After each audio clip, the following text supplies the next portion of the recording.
Hello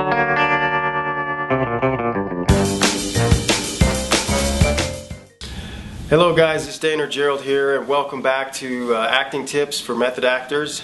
We're on tip number 4, and I'll read the original tweet. By now you probably know how this goes. So the original tip tweet right here it goes like this. It's about subtext.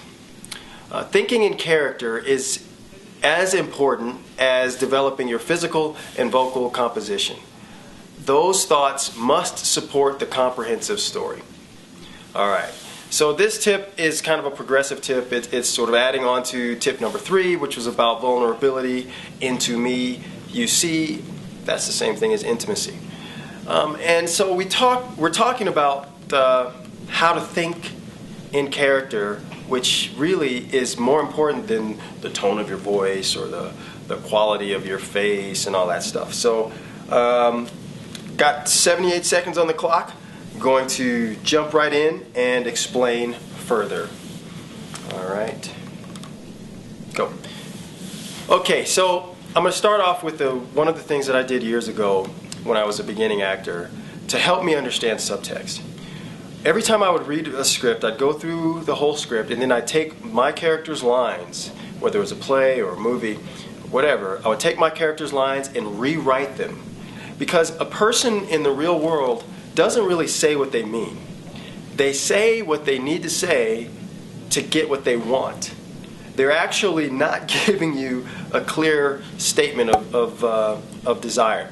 So, for example, if you have a scene and you're about to leave and you're getting out of the car and you say to them, "Look, I've got to go. I don't have time for this anymore." Depending on what's happening, that could mean several things. It could mean, "I can't stand being with you and I'm in a hurry." It could mean the bomb's about to go off. It could mean I want to get out of here because you're going to die as soon as I step out of this car. You know, there's a lot of different things, and each one of those will change the way you say it. This is why people who do Shakespeare don't do it very well. You don't understand what they're saying. If you wrote each line in Shakespeare and rewrote it in English, and then, that's 78 seconds, and then you say the same line while you're thinking the English version of the line, or your, whatever regular version of the line, then it will come out with the right subtext. Okay?